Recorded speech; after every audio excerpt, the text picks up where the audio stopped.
respective currencies, they will employ a new digital currency referred to as BRICS.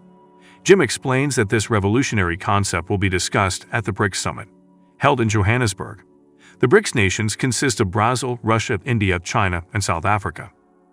While these nations initially intended to include Russia's President Putin in the summit, complications arose due to an outstanding arrest warrant issued by the International Criminal Court. South Africa, a member of the ICC, faced a dilemma, but ultimately decided not to arrest Putin. This decision reflects the geopolitical tensions surrounding the event. Don't forget to like and subscribe if you enjoy the content we do here on this channel. Let's get right into the video.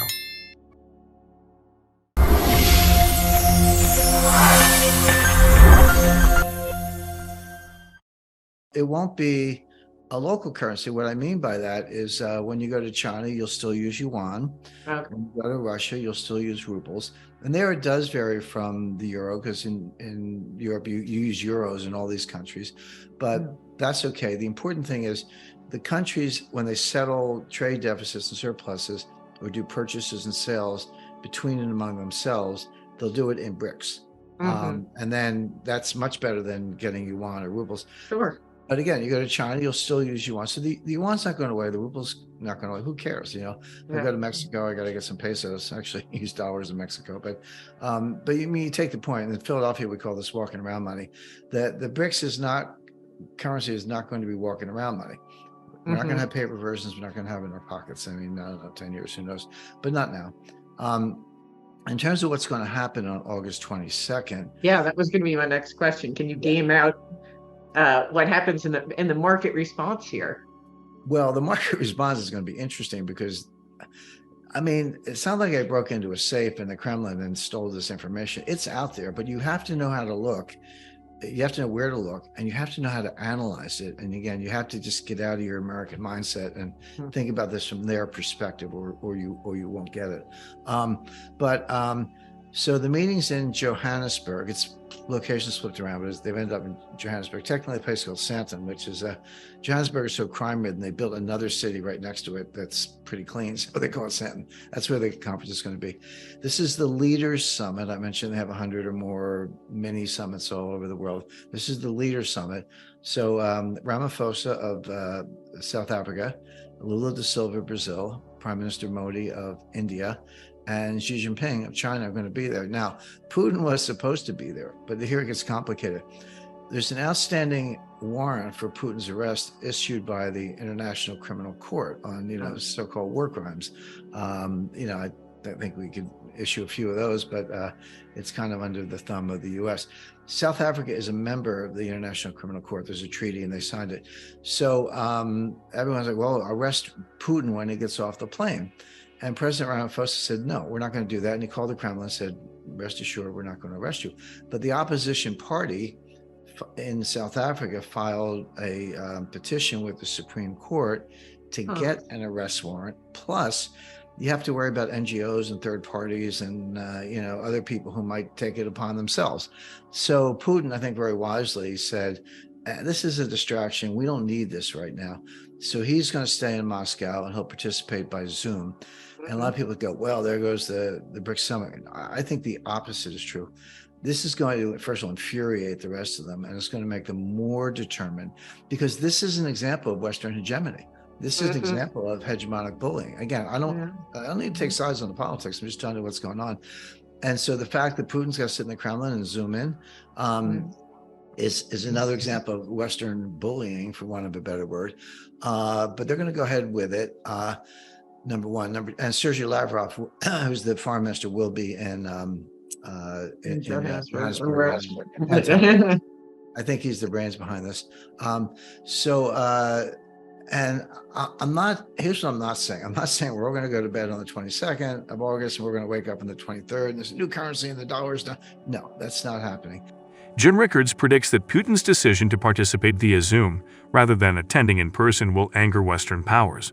This move, in his view, underscores Western hegemony and will likely galvanize the BRICS nations to push forward with their new currency plans.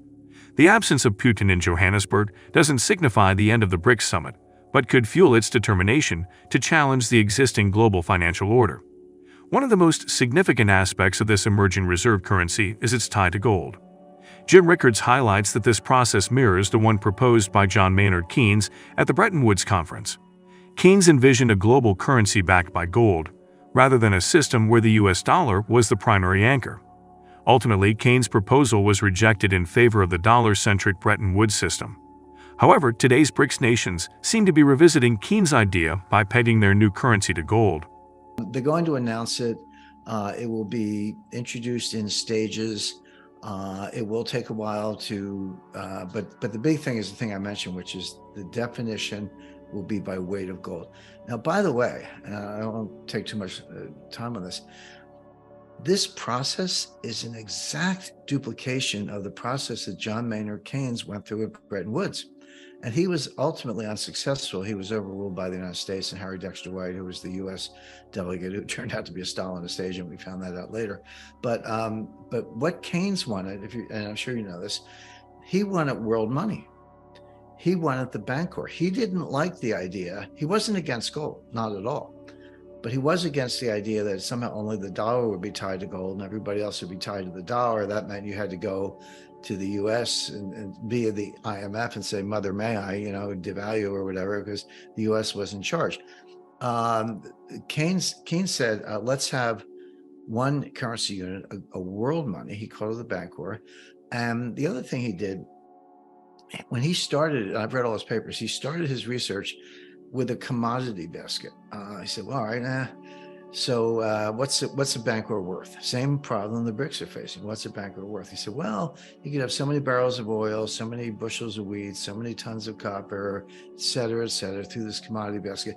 And he very quickly discovered that commodities are not quite as generic or homogeneous as people believe.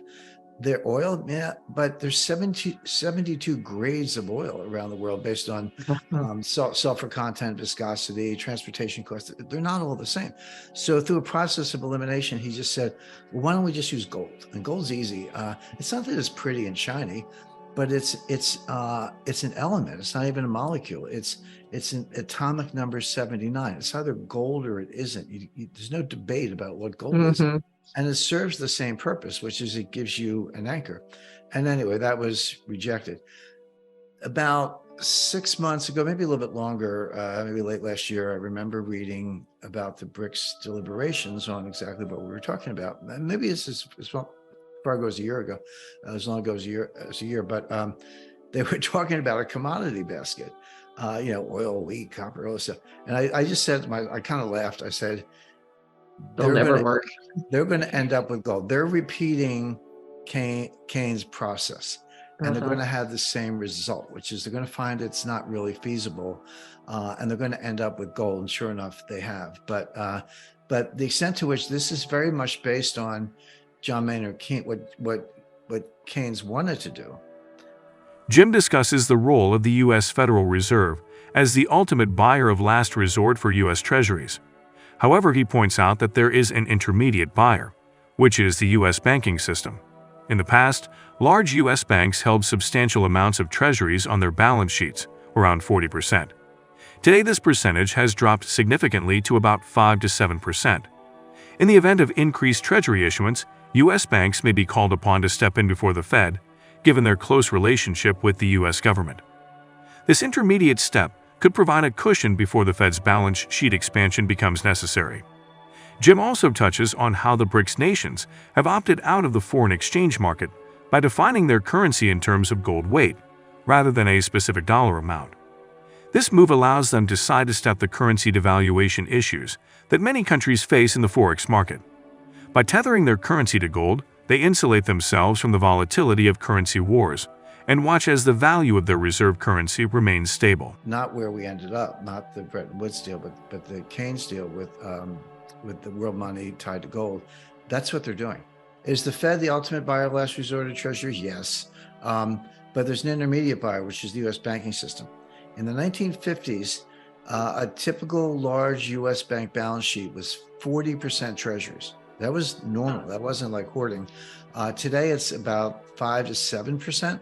So I think you'll get a phone call to Jamie Dimon and I forget all the other CEOs Jane Meyer, the lady of Citi, they'll call them first and say, people got to buy bonds. And of course, they're all under the thumb of the U.S. government, and they will.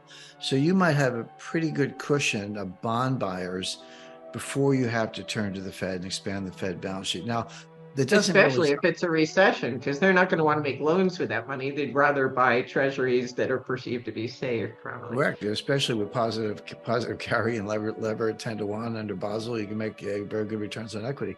So, so you do have a large pool of intermediate buyers before you get to the Fed. It doesn't really solve the problem. It just passes it around the banking system. By the way, the Chinese are doing something very similar right now. Everyone's like, why hasn't the People's Bank of China sold more dollars? Well, it's because they're making the banks do it. The commercial banks are selling the dollars and propping up the yuan.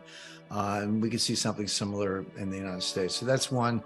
I just kind of pencil in the commercial banking system, at least the big banks, as potential buyers of not quite last resort, as a way to put it. But the other thing, the BRICS, what they've done, this is part of the brilliance, they've opted out of the exchange market.